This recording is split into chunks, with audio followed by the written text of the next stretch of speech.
The Samsung Galaxy S25 Edge is thin compared to today's flagship phones, and it is around 30% lighter than the iPhone 16 Pro Max. The moment you lift the phone, you feel the lightness, but that lightness comes with compromises. For example, battery life and the lack of a telephoto lens.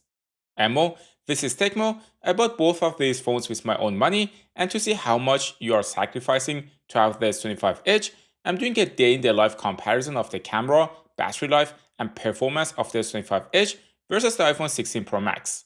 Both phones are charged 100% overnight and are connected to the same 5G network. The S25 Edge has a 6.7-inch display with a titanium frame. On the back, you get two cameras, an ultrawide and a wide one. The iPhone is visibly bulkier. The screen is larger at 6.9 inches. The frame is also made out of titanium, and on the back, it has three cameras instead of two. It also has an additional 5x telephoto lens. If we put them side by side, you can see that the iPhone is larger than the S25 Edge.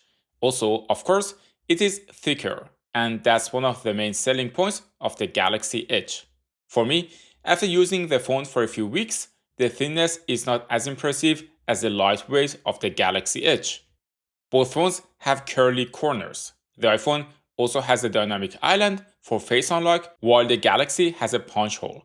That means your primary way of unlocking your phone is face unlock. For the Galaxy, you can use the fingerprint scanner, but you can also use face unlock if that's what you prefer. Both phones have a 120Hz display, but my experience is that the iPhone gets brighter in direct light and the screen is more visible. I assume Samsung dims the screen to avoid overheating due to the worse thermals on the Galaxy Edge because of its size. It's June and my June berries are coming out. Both phones can take macro shots and you can get plenty close to the subject. The processing is a bit different, with Galaxy colors being more vivid. Right after having a coffee, I went out since I planned to have breakfast with some colleagues at Breakfast Club. I put both phones to navigate using Google Maps at 8 in the morning. The wait by bicycle is around 30 minutes to my destination. On my way back to the breakfast place, I saw people going to celebrate Eid with their families. I took this video with the main lens, and the sensor size of both phones is almost the same, so it is not a surprise that they both create similar quality. By the time I arrived, the iPhone was still at 100%, while the Galaxy was at 94% battery. I then went inside the breakfast club and had some bread with a spread and an egg. After finishing my breakfast, I put both phones to track my activity using an app called Komoot to head back home. Also, as you can see, both phones are plenty bright under direct sunlight, but I do miss my Galaxy S25 Ultra's anti-reflective display in these situations. Both Galaxy and iPhone have the ultra-wide and the wide lens with a similar sensor size, but the S25 Edge does lack a telephoto lens. On the ultra-wide lens, here the iPhone did manage the sun flare better. On the standard profile, the iPhone appears more contrasty and less vivid compared to the Galaxy. Especially if you look at the sky, the Galaxy tends to have a vivid blue sky, while the iPhone creates a more greenish tone and muted purple one. For the main lens, the iPhone here too managed the flare better compared to the Galaxy. It is a bit surprising to me, and I think it has something to do with making the lens on the Galaxy Edge more compact. But overall, even with 2x zoom, the quality of the photos is comparable. The same goes for 4x zoom, since they both are cropping from the main sensor. There is virtually no difference apart from color science. I would argue the Galaxy with its 200 megapixel camera has even a bit of an upper hand when it comes to 4x zoom pictures, since it has more megapixels to crop the picture from. But things change quickly when we zoom more than 5x. Here, with 10x zoom, the iPhone is creating more details, simply since it has a telephoto lens, while the Galaxy lacks the option. The Galaxy also has to oversharpen the image to compensate for the lack of the telephoto lens, and the colors turn out to not be super accurate because of that. After taking the pictures, I got home and right now the iPhone has 86% battery left, while the Galaxy has 73%. To emulate normal use, I connected both phones to Wi-Fi and play YouTube for around an hour. The iPhone was at 82%, while the Galaxy was at 68% by the end of it. The iPhone has the latest Apple A18 Pro chipset, while the Galaxy has a Snapdragon 8 Elite that is curated for Galaxy phones. They both will give you the best performance currently on the market. The iPhone on Geekbench gets a better single-core score, while the Samsung Galaxy gets a better multi-core score. One thing you should note is that the Galaxy will get hotter compared to the iPhone. One reason is just the nature of iPhone, which usually is better at heat management. But the second reason is that the S25 Edge can dissipate heat as well as the iPhone simply due to its size, even though it is using a larger vapor chamber. In this specific test, it got 3 to 4 degrees Celsius hotter than the iPhone. OneUI 7, which is the UI of the Galaxy based on Android 15, has a similar look and feel to iOS 18 on the iPhone, since both systems copied a lot from each other. For example, now the recent apps screen is similar, with apps being on top of each other. But Android, in my experience, usually has more features than iPhone. For example, you can select apps and have a multi-window situation, while you can't do that on the iPhone. Another example is that the Galaxy introduced a bar similar to Dynamic Island. When you are playing music, the bar will be shown on top of the phone, but they also added the feature that you can simply click on it and it will show a quick toolbar, while on the iPhone, it opens the whole Spotify app, which is not what I really want. I probably just wanna pause the music or skip it. I played some music in the background and headed out to the Birds Park for a walk. Right now, the iPhone has 81%, while the Galaxy has 65% battery left. One thing about the Galaxy Edge is that the camera module is not the same size as the S25 Ultra, and someone on YouTube found out the stabilization module is smaller. In this walking test, I found the Galaxy to do a decent job, and it does not seem the stabilization is being compromised in this specific case. Let's now test the main lens.